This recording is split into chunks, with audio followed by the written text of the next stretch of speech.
Jeff Conaway always seemed destined to be in the spotlight. Born Jeffrey Charles William Michael Conaway on October 5, 1950 in New York, he had a name so long it felt like multiple personalities crammed into one, and maybe that was prophetic of the many facets he would display in his turbulent life. Both parents were entertainers, dabbling in acting, music, and even publishing, so it was no surprise that Conaway took to the stage early. Unfortunately, the one role his parents couldn't keep up was that of a stable marriage. They divorced when he was just 3. His mother, needing support, whisked Conaway and his 2 older sisters down to South Carolina to stay with relatives. That's where this future Grease heartthrob spent his earliest years, immersed in Southern living that would later lend him a spot-on accent whenever auditions demanded it. But while he was too young to understand the upheaval, he absorbed the tensions around him like a sponge, and that tension would resurface time and again in his later struggles. He was only 10 when his mother, still pursuing roles, dragged him along on one of her auditions. The casting folks noticed that Jeff, with his transplanted Southern accent, could muster a perfect Southern drawl for a Broadway show, and that was how, seemingly overnight, he landed his first major stage role in All the Way Home. By the time he was 12, he'd already performed in 333 shows, traveling all over the country in Critics' Choice and other productions. That schedule would be intense for any adult, let alone a preteen boy. Far from the romanticized notion of child stardom, Conaway found himself exhausted by endless rehearsals and performances. He wanted out, at least temporarily. So at 15, he announced a bold pivot: rock music. He picked up a guitar, took on lead vocals for a band named The 3½, and they even recorded a few singles. Though the band never made a big splash, the experience reaffirmed what he suspected all along: performing in any form was in his blood. Back in New York, still in his teens, Conaway had already been a seasoned performer on 2 fronts: theater and music. At 21, he decided to add yet another dimension. He got married.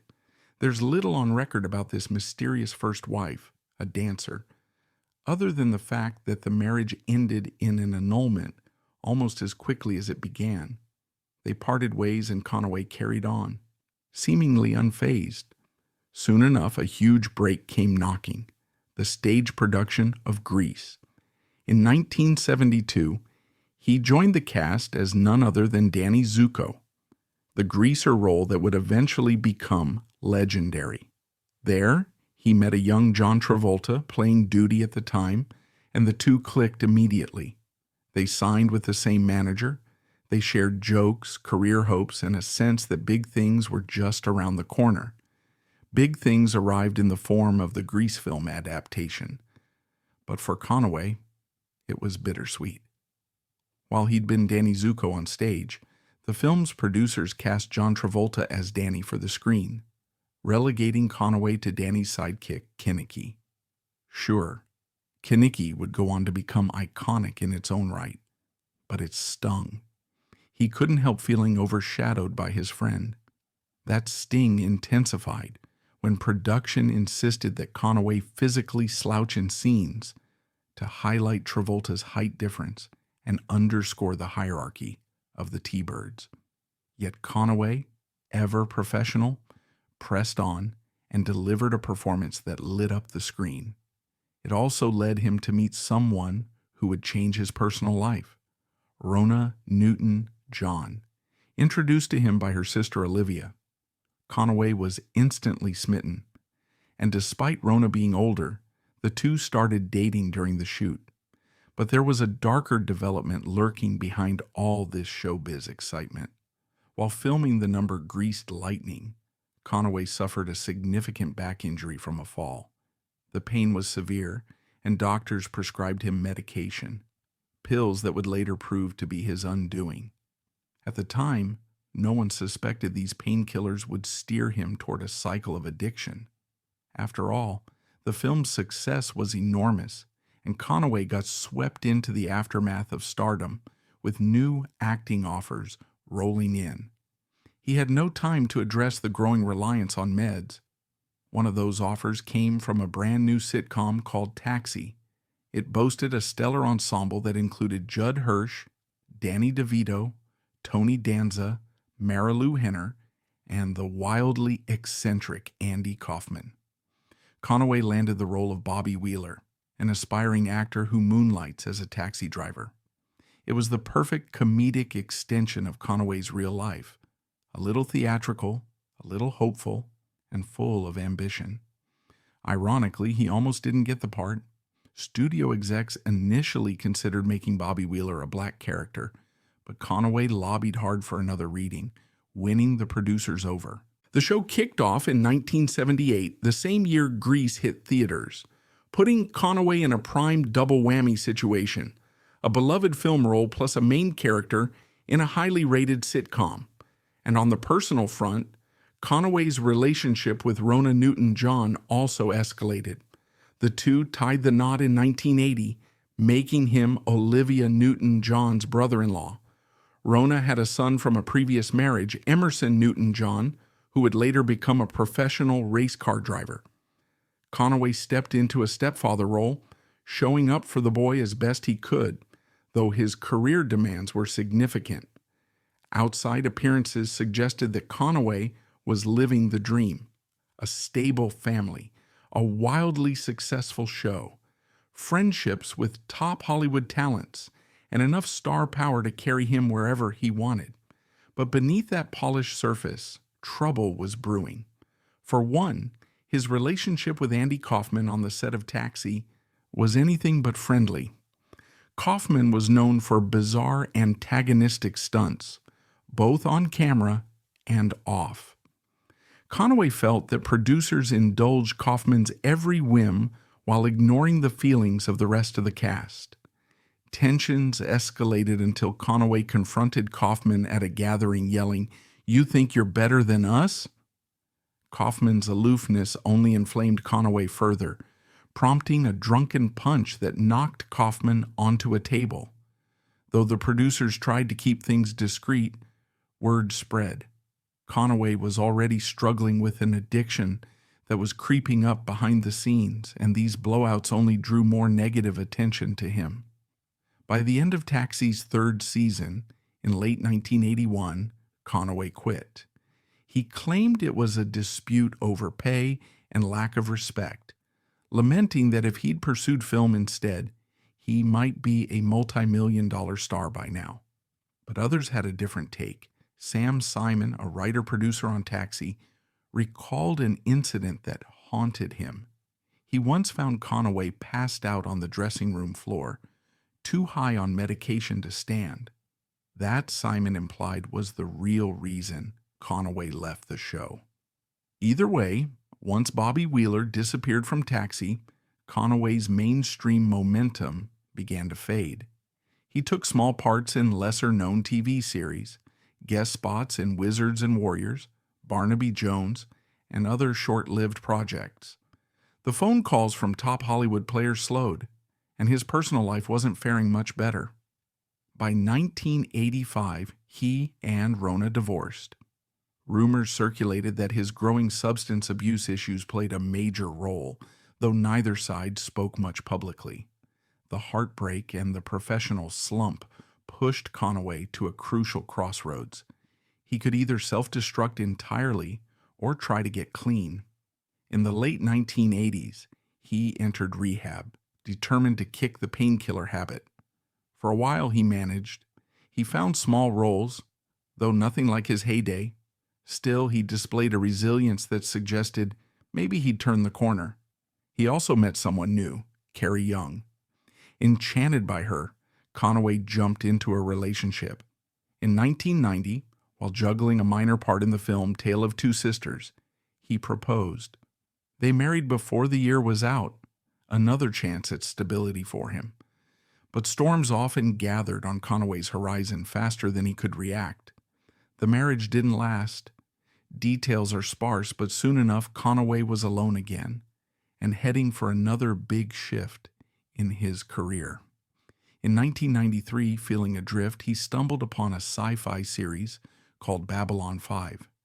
Enthralled by its interplanetary politics, alien diplomacy, and futuristic setting, he managed to wangle an audition and was cast in a guest spot as security officer Zach Allen. The producers loved his portrayal so much they elevated him to a recurring role for 3 more seasons.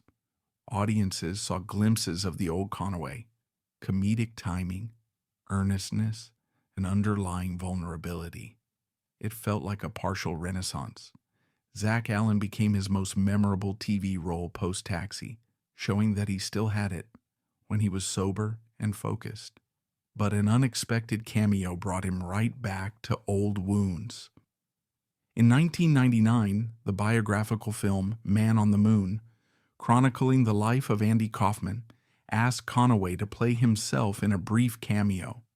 Everyone braced for drama, given Conaway's history with Kaufman. Surprisingly, Conaway accepted, perhaps out of respect for the film's creative team or the cultural significance of Kaufman's odd legacy. He filmed a brief scene, reenacting a bit of that Taxi era. Some might say it was a catharsis, others suspect it was purely a paycheck. Either way, Conaway stayed unpredictable. What followed was another descent into substance abuse. Well into his 50s, he found himself relapsing, dabbling in not just prescription meds, but cocaine and alcohol. The cracks were visible to outsiders, especially when he appeared on Celebrity Fit Club. He was meant to lose weight and get healthy on the show, but rumors swirled that he was using during filming, leading to an early exit. By the mid-2000s, the media was on his trail, capturing every misstep. By 2008, desperate for help or maybe for some lifeline, Conaway joined the cast of Celebrity Rehab with Dr. Drew. Millions of viewers watched in shock as the handsome, swaggering Kenickie they remembered arrived at the Pasadena Recovery Center, barely able to walk in a straight line. In the first episode, he was so incoherent and belligerent that he threatened to quit on the spot, high on cocaine and Jack Daniels. In the second episode, it got even more grim. He confessed that the back pain from his old grease injury had plagued him for decades, fueling a constant need for pills. He even admitted to suicidal ideation, describing in graphic detail a scenario in which he'd smash a mirror and cut his own throat with the shards. This was heavy, unfiltered trauma on full display. Dr. Drew dug deeper, encouraging Conaway to talk about childhood traumas. The actor revealed harrowing stories of being tied up and tormented by older boys as a kid, leaving psychological scars that never healed. Those experiences might have set the stage for Conaway's addictions. He wanted to numb the pain, literally and figuratively. Viewers watched as he shook uncontrollably, tried to fight off cravings, and hovered on the edge of complete despair. During filming, Conaway also mentioned the tumultuous relationship he'd fallen into with musician Vicky Spinoza Lizzie, who had her own history of addiction. They were codependent in the worst way. Friends and fans alike worried that neither was strong enough to help the other. They claimed to love each other passionately, but their ups and downs were constant. That friction, ironically, sometimes motivated them to be creative. They wrote and recorded an album called Saints and Sinners, marketing themselves as Vicky and Kenickie, tapping into Conaway's nostalgic Grease persona. But behind the music sessions lay a constant swirl of dysfunction. By 2011, it had reached a tipping point.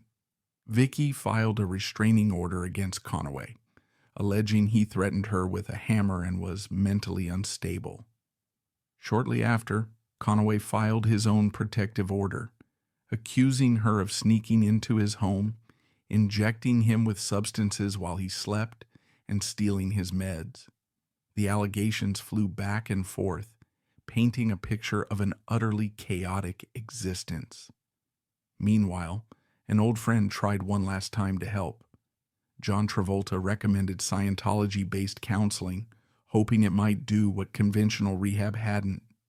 Conaway gave it a brief go, but he was too far entrenched in old habits, emotional pain, and paranoia to find stable footing. Then came the final curtain. On May 11th, 2011, Conaway was found unconscious in his home. Emergency services rushed him to Encino Tarzana Medical Center, where he slipped into a coma. For over 2 weeks, machines did the work of keeping him alive. Doctors discovered he had pneumonia and sepsis, and the underlying addiction had masked his worsening condition. Those close to Conaway, exhausted by seeing him suffer, made the agonizing choice to remove life support on May 27, 2011. At age 60, Jeff Conaway was gone. Although an autopsy never declared a direct overdose as the immediate cause, Dr. Drew Pinsky explained that years of drug abuse left Conaway too weak to fight off infections that might otherwise have been treatable. His life had been a series of near misses and tragedies. A boy who soared on Broadway before he hit puberty, a rock musician who never found rock stardom, a potential leading man overshadowed by his friend in Greece, a comedic star in a hit sitcom undone by behind-the-scenes strife, a man who tried rehab after rehab but couldn't quite beat the demon of addiction. Fans who loved Kenickie, the streetwise T-Bird from Greece, or admired the earnest Bobby Wheeler from Taxi, or even recognized him as Zach Allen from Babylon 5, saw a different Jeff Conaway behind the camera, one who was vulnerable, haunted, and searching for relief in all the wrong places. It's a tragic story by any standard, but also a reminder of how complicated addiction can be. Conaway wasn't simply a cautionary tale. He was a warm, witty performer who brightened pop culture, whether dancing alongside John Travolta in that auto shop musical number or delivering comedic lines in the back of a New York taxi. He had moments of real professional triumph, from his early Broadway days to the abrupt success of Babylon 5. He found love multiple times, though it never lasted. He clashed with comedic geniuses like Andy Kaufman, but also collaborated with them in ways that shaped classic television. Every time he stumbled, he tried in some way to stand back up, revealing a certain tenacity under all that pain. That same tenacity might explain why so many fans rooted for him, even as the tabloids devoured every misstep. During Celebrity Rehab, people tuned in not just to gawk at a fallen star, but to see if he could triumph over addiction. And for a while, it looked like he might. He'd have bright-eyed interviews where he spoke of new back surgeries, new steps towards sobriety, new projects in the works. But the darkness always lingered in the background, creeping closer each time an emotional blow hit him. A failed marriage, a friend's death, or a stalled career. His final years were a patchwork of attempts to pull away from that darkness. The album with Vicky, the cameo in Man on the Moon, the confessional on Dr. Drew's show, the pleas for restraining orders. Nothing fully resolved. Then, in that fateful May of 2011, his body essentially surrendered. The official cause might have been pneumonia and sepsis, but the deeper cause was the relentless cycle of addiction that made him unable or unwilling to recognize just how critical his physical condition had become. News outlets reported his passing, overshadowed slightly by bigger headlines of the day. Yet for the fans who grew up watching Grease or Taxi, it felt like a piece of nostalgia died right along with him. Grease fans remembered that confident grin as Kenickie brandished his comb or teased the greased lightning lyrics, completely oblivious to the irony that the very set where he soared also set him on the path to painkiller abuse. Taxi fans recalled Bobby Wheeler's big dreams, always certain that his next audition would finally make him a star, mirroring Conaway's own hope that tomorrow he'd find the role to redeem everything. Jeff Conaway's life was a poignant contradiction. A man who entertained millions and had so many gifts, yet was perpetually tortured by inner demons. The heartbreak is that he was open about his troubles. He talked about childhood traumas, about how pills became his crutch, about the suicidal thoughts plaguing him. He sought help from multiple angles, from traditional rehab to more unconventional therapies. And each time, for a while, he'd surface, proclaiming he was clean. But another wave of despair would knock him back under. It's a testament to how addiction isn't simply a switch you turn off. Sometimes the wires run deeper than anyone can unravel. Jeff Conaway was undeniably a gifted performer who could sing, dance, act, play guitar, and bring humor to scenes with a warmth that's still palpable in old footage. He made fans laugh, taught them to sing along with doo-wop tunes in a 50s-era musical, and reminded them through Taxi that everyone has big dreams tucked away somewhere. So the next time you picture Kenickie leaning against a car in Greece, or Bobby Wheeler rushing in late to the Sunshine Cab garage, spare a thought for Jeff Conaway, the flesh and blood human being behind those fictional faces. He yearned for success, love, and a life free from pain. He almost had it all: stage success, movie stardom, a famous family connection, loyal fans. But the bright lights can be blinding, and Jeff Conaway, in the end, just couldn't break free from the darkness they cast. May he rest in peace, remembered not just as another cautionary tale, but as a flawed, talented soul who left us too soon, still searching for the happiness he deserved.